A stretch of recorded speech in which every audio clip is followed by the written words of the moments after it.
SSLC+2 കഴിഞ്ഞു, ഇനി എന്ത്? നാട്ടുകാർ ചോദിക്കും മുമ്പേ അന്തസ്സായി പറയുന്നേ, ഞാൻ ജിഫ്സയിൽ ജോയിൻ ചെയ്തു. 2 ലക്ഷത്തോളം തൊഴിലവസരങ്ങളുള്ള ഫയർ ആൻഡ് സേഫ്റ്റി വിദ്യാഭ്യാസ രംഗത്ത് 25 വർഷത്തെ പ്രവൃത്തി പരിചയ സമ്പന്നതയോടെ ഇന്ത്യയിലെ ഏറ്റവും വലിയ സ്ഥാപനമായ saint Joseph's international fire and safety academy നിങ്ങൾക്കായി അവതരിപ്പിക്കുന്ന certificate in fire and safety and industrial fire and safety management ജിഫ്സ. നമസ്കാരം, പ്രഹേളിക ന്യൂസിലേക്ക് സ്വാഗതം. രാജ്യത്തെ നിയമം പറയുന്ന ഏതെങ്കിലും ഒരു കാര്യത്തിനെതിരായിട്ട് നിയമവിരുദ്ധമായ ഒരു കാര്യം ഞാൻ ചെയ്തിട്ടില്ല, അത് ഉത്തമമായ ബോധ്യമാണ്. ഇനി അതിനപ്പുറം ആർക്കെങ്കിലും ആർഗ്യുമെന്റ് ഉണ്ടോ? ആ ആർഗ്യുമെന്റ് ഉള്ള ആളുകൾ പരാതിപ്പെട്ടാൽ ഞാൻ കോടതിയിൽ പോയി, ഈ രാജ്യത്ത് നീതിന്യായ സംവിധാനത്തിൽ പോയിട്ട് എൻ്റെ നിരപരാധിത്വം തെളിയിക്കാൻ പറ്റുമെന്നുള്ള ഉത്തമമായ ബോധ്യമുണ്ട്. കോൺഗ്രസ് പ്രവർത്തകരുടെ ബാധ്യതയല്ലത്. അതുകൊണ്ട് യൂത്ത് കോൺഗ്രസ് സംസ്ഥാന പ്രസിഡന്റ് സ്ഥാനം 1:30. അപ്പോൾ ഇതുവരെ കൊടുത്ത വാർത്തകൾക്കൊന്നും ഒരു അടിസ്ഥാനമില്ല. എന്നോടൊരു ഹൈക്കമാൻഡ് ആവശ്യപ്പെട്ടിട്ടില്ല. അത് തെളിയിച്ചാൽ നിങ്ങൾ പറയുന്ന ജോലി ഞാനും ചെയ്യാം. എന്നോട് ഹൈക്കമാൻഡ് ആവശ്യപ്പെട്ടു തെളിയിച്ചാൽ ഞാൻ യൂത്ത് കോൺഗ്രസ് സംസ്ഥാന പ്രസിഡന്റ് സ്ഥാനം രാജിവെക്കുകയാണ്.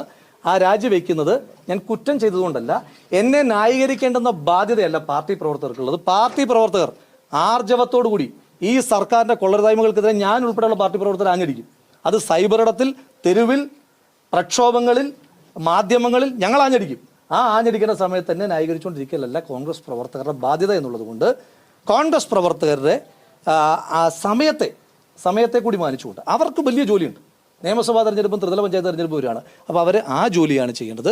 അതുകൊണ്ട് എൻ്റെ മുഴുവൻ കോൺഗ്രസ് പ്രവർത്തകരോടുമുള്ള എൻ്റെ അഭ്യർത്ഥന, പ്രിയപ്പെട്ട സഹപ്രവർത്തകരുടെ അഭ്യർത്ഥന, എൻ്റെ നിരപരാധിത്വം തെളിയിക്കേണ്ടുന്ന ബാധ്യത ഞാൻ ഏറ്റെടുക്കും. ഞാൻ ഉൾപ്പെടെയുള്ള കോൺഗ്രസ് പ്രവർത്തകരുടെ ബാധ്യത നമ്മൾ ഈ സർക്കാരിൻ്റെ കൊള്ളരുതായ്മകളെ തുറന്നു കാണിക്കുക എന്നുള്ളതാണ്. അത് തുറന്നു കാണിച്ചുകൊണ്ടേ നമ്മളിരിക്കും. അത് തുറന്നു കാണിക്കാൻ വേണ്ടിയിട്ട് നമ്മുടെ സമയം വിനിയോഗിക്കും.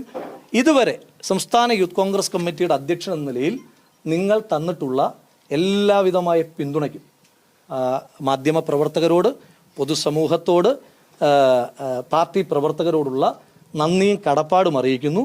ഒപ്പം അങ്ങയുടെ മാധ്യമ സ്ഥാപനത്തോട് പറഞ്ഞത്, ഞാൻ പ്രസിഡന്റായി ചുമതല ഏറ്റെടുത്തപ്പോൾ പറഞ്ഞത്, ഇപ്പം ഞാൻ തെറിക്കും, വ്യാജ പ്രസിഡന്റായി തിരഞ്ഞെടുക്കപ്പെട്ട ആളാണ്, വ്യാജ തിരിച്ചൽ കാർഡുമായിട്ട് ഞാൻ ജയിലിലേക്ക് പോകുന്നു എന്നാണ് പറഞ്ഞത്.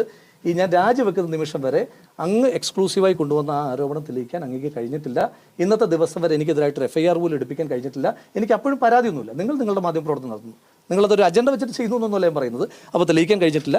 ഞാൻ യൂത്ത് കോൺഗ്രസ് പ്രസിഡന്റ് രാജിവെക്കും. തിരൂരിൽ IHT തന്നെ ഹിറ്റ്. നൂതന സ്കിൽ പരിശീലന രംഗത്ത് നിരവധി അവാർഡുകൾ കരസ്ഥമാക്കിയ തിരൂർ IHT 25ാം വർഷത്തിലും ജൈത്രയാത്ര തുടരുന്നു. ഗവൺമെന്റ് PSC അംഗീകരിച്ച വിവിധ കോഴ്സുകൾ, അന്താരാഷ്ട്ര നിലവാരമുള്ള സർട്ടിഫിക്കറ്റുകൾ, നോർക്ക അറ്റസ്റ്റേഷൻ, AI ടൂൾസ് ഉൾപ്പെടുത്തിയ കരിക്കുലം, പ്ലേസ്മെന്റ് അസിസ്റ്റന്റ് സൗകര്യം. IHT college, Payyanangadi, Tirur.